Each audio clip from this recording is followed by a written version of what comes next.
శ్రీ రేవంత్ రెడ్డి గారికి, గౌరవ వైద్య ఆరోగ్య శాఖ మార్చులు శ్రీ దామోదర్ రాజనరసింహ గారికి,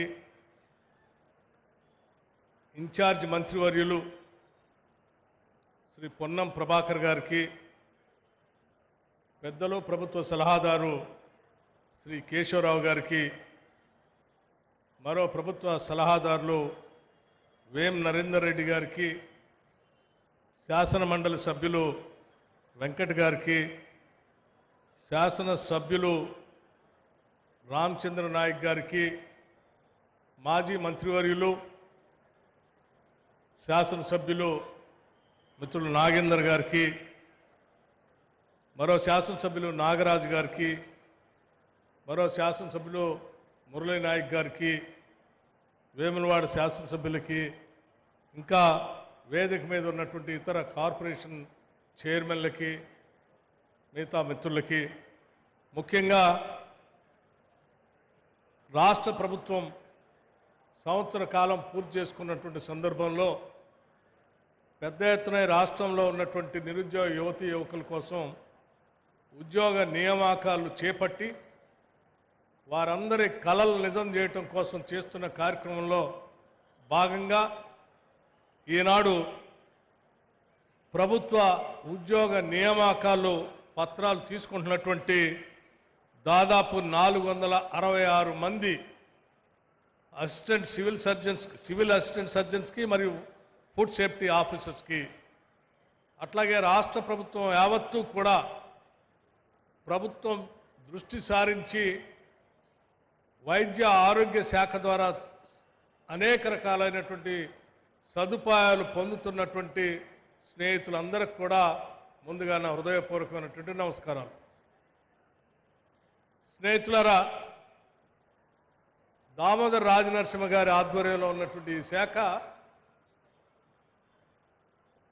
బడుగు బలహీన వర్గాలే కాకుండా మధ్యతరగతి కుటుంబాల అవసరాలను కూడా తీర్చడం కోసం వైద్యం మీద ప్రత్యేక దృష్టి సారించి ముఖ్యమంత్రి గారు ప్రతి నెల ఎప్పటికప్పుడు ఖర్చులు నిమిత్తం ఆదేశాలు ఇస్తూ ఉంటే ఆర్థిక శాఖ చూస్తున్న మేము నిధులు విడుదల చేసుకుంటూ ముందుకు పోతాం. వారిద్దరు కూడా మిగతా శాఖలకి సంబంధించిన నిధులు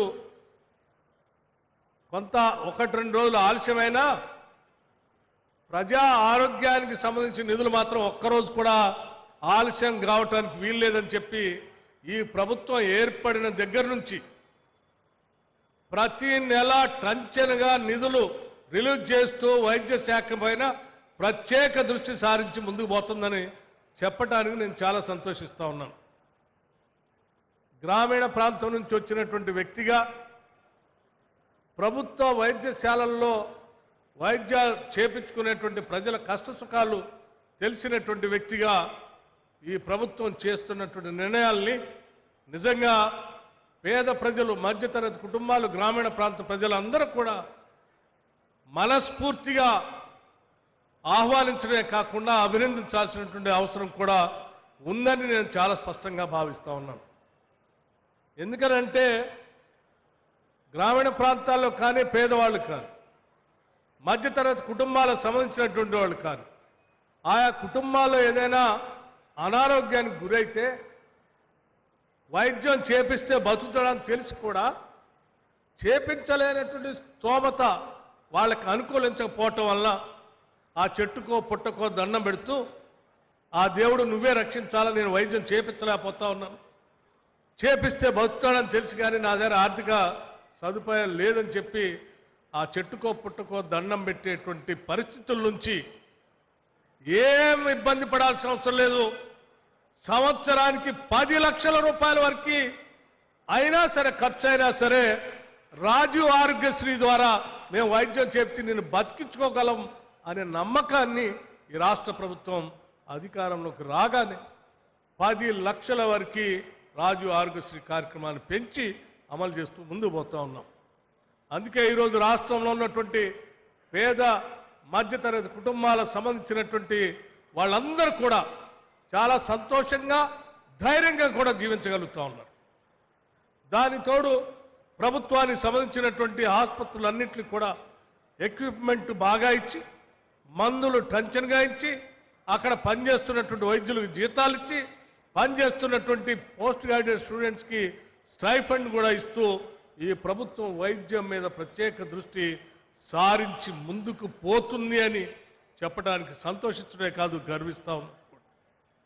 ఈరోజు ఒక్కటేసారి దాదాపు 250 అంబులెన్స్లు ఫ్లాగ్ ఆఫ్ చేసి రాష్ట్ర అవసరాల కోసం ఈరోజు ముఖ్యమంత్రి గారు ఫ్లాగ్ ఆఫ్ చేసి పంపించారు. గత 10 ఏళ్ళు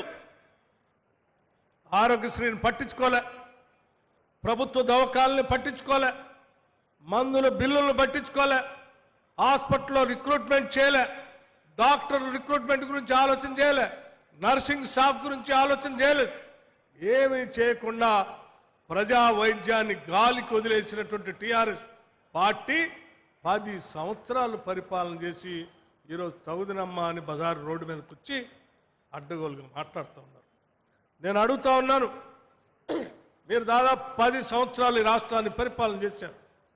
ఇంకో ఆయన భారతీయ జనతా పార్టీ పేరు మీద కేంద్రంలో 10 సంవత్సరాలు పైబడి పరిపాలన చేసుకుంటూ వచ్చారు. కేవలం పట్టుమని 1 సంవత్సరం కూడా మేము పూర్తి చేసుకోలేదు. ఈ సంవత్సర కాలంలోనే దాదాపు 6 నెలలు పార్లమెంట్ ఎన్నికల పేరు మీద, లేకపోతే ఇంకో ఎలక్షన్ కోడ్ మీదనే అయిపోయింది. అంతేకాదు, మీరు తీసుకొచ్చిన 7.5 లక్షల కోట్ల అప్పుకి వడ్డీలు కట్టడానికి సమయం, ఆ అప్పు తీర్చడానికి కావాల్సిన భారం, ఇవన్నీ మా మీద పడ్డాయి. అయినా కూడా ఎక్కడా వెరవకుండా ప్రజల కోసం పనిచేయాలనే ఆలోచనతో ఈ రాష్ట్ర ప్రభుత్వం ముందుకు పోతా ఉంటే చూసి తట్టుకోలేక, సంవత్సరం కూడా అధికారం లేకుండా ఉండలేక రోడ్డు మీదకి వచ్చి అడ్డగోలుగా మాట్లాడుతూ ఉన్నారు. నేను అడుగుతా ఉన్నాను భారతీయ జనతా పార్టీ సంబంధించిన నాయకత్వాన్ని కూడా, మీరు ఎన్నికల కంటే ముందు చాలా వాగ్దానాలు చేశారు. సంవత్సరానికి 2 కోట్ల ఉద్యోగాలు ఇస్తామని చెప్పారు. 10 సంవత్సరాలు దాటిపోయింది. ఏమండి, మరి ఏమైనా ఉద్యోగాల గురించి మాట్లాడారా? ఈ దేశంలో రిక్రూట్మెంట్ చేశారా అంటే లేదే. నేను మీ అందరికీ తెలిసిందే, డిమానిటైజేషన్ అప్పుడు కేవలం 3 నెలల్లో ఈ డిమానిటైజేషన్ ద్వారా వచ్చేటువంటి ఫలితాలు నేను ప్రజలకు చూపిస్తాను, మీరు ఓపిక పట్టండి అన్నాడు. 3 నెలల తర్వాత మీకు ఫేక్ నోట్స్ చూపిస్తా అన్నాడు, లేకపోతే దొంగ నోట్లు ఎంత వస్తాయో చూపిస్తా అన్నాడు. 10 సంవత్సరాలు కావస్తా ఉంది. అది ఆ ఫేక్ నోట్స్ ఎటుపోయినో తెలియదు, దొంగ నోట్లు ఎటుపోయినో తెలియదు. ప్రతి పేదవాడి అకౌంట్లో 15 లక్షల రూపాయలు వేస్తా అని చెప్పారు. మరి 10 ఏళ్ళు దాటింది, ఇంతవరకు ₹1 ఎవరి అకౌంట్లో వేయలేదు. ఇటువంటి రకరకాలైన మీరు ప్రమాణాలు చేసి ఎన్నికల్లో గెలిచి 10 సంవత్సరాలు దాటినా ఒక్కటి కూడా చేయనటువంటి భారతీయ జనతా పార్టీకి సంబంధించిన నాయకత్వం ఈరోజు రోడ్డు మీదకి వచ్చి, మీరు సంవత్సర కాలం కింద కొన్ని వాగ్దానాలు చేశారు, ఆ 6 గ్యారంటీలు అమలు చేయట్లేదు, మీరు తొందరగా చేయాలా, నిలదీస్తామని అడుగుతున్నారు. ఏం చేయలేదా? మేము 200 యూనిట్లు ఉచిత కరెంటు మేము ఇస్తామని చెప్పాం, ఈరోజు ఇస్తా ఉన్నాం. 500 రూపాయల గ్యాస్ సిలిండర్కే ఇస్తామని చెప్పాం, ఈరోజు ఇస్తా ఉన్నాం. రైతులందరికీ కూడా 2 లక్షల లోపల రుణమాఫీ చేస్తామని చెప్పాం. మీరు ఒక్కసారి ఆలోచన చేయండి. ఈ దేశంలో ఎక్కడ కూడా స్వాతంత్రం వచ్చిన తర్వాత ఇప్పటి వరకు ఏ రాష్ట్రంలో కూడా కేవలం 1 సంవత్సర కాల పరిధిలో 21,000 కోట్ల రూపాయల్ని రుణమాఫీ పేరు మీద నేరుగా క్యాష్ని రైతుల అకౌంట్లోకి ట్రాన్స్ఫర్ చేసినటువంటి ప్రభుత్వం ఈ దేశంలో ఎక్కడా లేదు.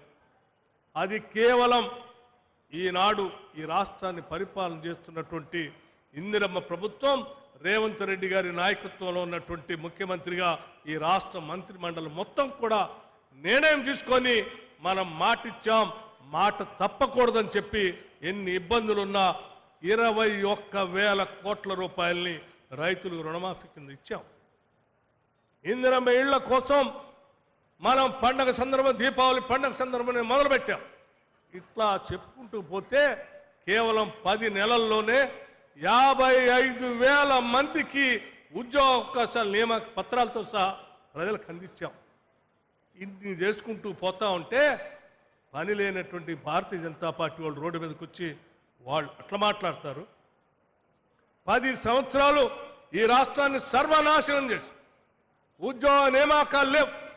నీటిపారుదల ప్రాజెక్టు పేరు మీద రాష్ట్ర ధనాన్ని మొత్తం దోపిడీ చేసి 7.5 లక్షల కోట్లు అప్పులు పాలు చేసి ప్రజల కోసం ఏమీ చేయనటువంటి టీఆర్ఎస్ పార్టీ ఈరోజు బయటకు వచ్చి మేము ధర్నా చేస్తాం, లేకపోతే కళ్ళాలు లేరబోతాం, లేకపోతే నిరుద్యోగ యువతి యువకులు లేపుతాం, లేకపోతే హాస్పిటల్ చూస్తాం, లేకపోతే రెసిడెన్షియల్ స్కూల్స్ పోతాం అని చెప్తున్నారు. ఏం చేశాం? ఏం చేశారు మీరు? 10 ఏళ్ళు అధిక బడ్జెట్తో రాష్ట్రాన్ని మీకు అప్పచెప్తే 10 ఏళ్ళు రెసిడెన్షియల్ స్కూల్స్ సంబంధించి కానీ, పేద పిల్లలు తినేటువంటి డైట్ బిల్స్ కానీ, హాస్పిటల్లో పేషెంట్లు పెట్టే డైట్ బిల్స్ కానీ 10 ఏళ్ళు ఒక్క రూపాయి కూడా మీరు పెంచలేదు. మా ప్రభుత్వం రేవంత్ రెడ్డి గారు ముఖ్యమంత్రిగా మంత్రి మండలి అందరితో మాట్లాడి ఈ బిడ్డలంతా మన బిడ్డలే, వాళ్ళ భవిష్యత్తే మన భవిష్యత్తు, వాళ్ళ పౌష్టికాహారం అందించాలని చెప్పి మంత్రి మండలిలో మాట్లాడి ఒకటే దఫా 40% డైట్ ఛార్జీలు పెంచి ఈరోజు ఈ బిడ్డలకి మనం కావలసినటువంటి సదుపాయాలు చేస్తూ ఉన్నాం. ఆడపిల్లలకి కావలసినటువంటి ప్రతి నెల ఇచ్చేటువంటి ఖర్చుల నిమిత్తం డబ్బులు పెంచాం. ఈ రకంగా పిల్లల కోసం ఆ డైట్ ఛార్జెస్ పెంచడమే కాకుండా ఇక్కడ చదువుకున్నటువంటి విద్యార్థులు ఒక అద్భుతమైనటువంటి ఇంటిగ్రేటెడ్ రెసిడెన్షియల్ స్కూల్స్ కట్టాలని 5,000 కోట్ల రూపాయలతో ఈ రాష్ట్రంలో ఒకటేసారి 30 స్కూల్స్ మొదటి దఫా, ఆ తర్వాత ఇంకొక 30 స్కూల్స్ని కూడా మొదలుపెట్టి ముందుకు పోతున్నటువంటి ఏకైక ప్రభుత్వం ఈరోజు ఇందిరమ్మ ప్రభుత్వం అని చెప్పడానికి నేను గర్విస్తూ ఉన్నాను. ఒక మారుమూల ప్రాంతం నుంచి, గ్రామీణ ప్రాంతం నుంచి వచ్చినటువంటి వ్యక్తిగా ఇటు విద్యార్థుల కోసం, వాళ్ళ చదువు కోసం నిధులు వెచ్చిస్తూ, చదువుకున్నటువంటి వాళ్ళకి ఉద్యోగ అవకాశాలు కల్పిస్తూ, ఉన్న ప్రజలకు వైద్య అవకాశాలు కల్పిస్తూ, పంటలు పండించే రైతాంగానికి 21,000 కోట్లు వాళ్ళకి రుణం మాఫీ చేస్తూ, ఇక్కడ పరిశ్రమలు రావటం కోసం కావలసిన ఏర్పాట్లన్నీ చేసుకుంటూ హైదరాబాద్ నగరాన్ని విశ్వ నగరంగా మార్చడానికి ఒక్క హైదరాబాద్ నగరానికే 10,000 కోట్ల రూపాయలు వెచ్చించి ఈరోజు ముందుకు పోతూ ఉన్నాం. హైదరాబాద్ నగరంతో పాటు వరంగల్ నగరానికి ఒక్కసారి ఆలోచన చేయండి. ప్రతి సందర్భంలో మీరు కాకతీయుల చరిత్ర గురించి గొప్పగా చెప్పుకొని వాళ్ళ పేరు మీద మీరు బతికారు. ఏమయ్యా వరంగల్ పట్టణానికి రూపాయి ఏమైనా ఖర్చు పెట్టావా?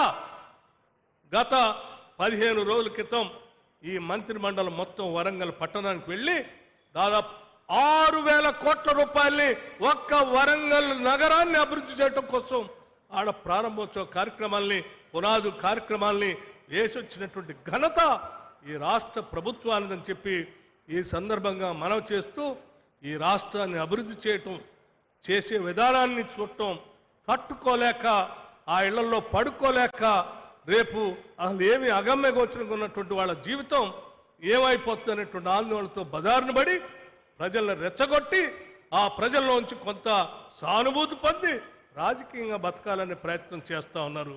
ఇది మంచిది కాదని చెప్పి చాలా స్పష్టంగా చెప్తూ, ఈ ప్రభుత్వం మీరు కానీ భారతీయ జనతా పార్టీగా అడ్డగోలుగా రోడ్డు మీదకి వచ్చి ప్రజలను రెచ్చగొట్టడం కోసం ప్రయత్నం చేస్తే ఈ ప్రభుత్వం చూస్తూ ఊరుకోవటానికి కూడా సిద్ధంగా లేదు. ప్రజల పక్షాన్ని నిలబెడతాం, పైసా పోగేస్తాం, ప్రజల కోసం ఖర్చు పెడతాం. వారి అభ్యున్నతి, వారి అభివృద్ధి కోసమే ఈ రాష్ట్ర ప్రభుత్వం అడుగులు ముందుకేసి పోతుందని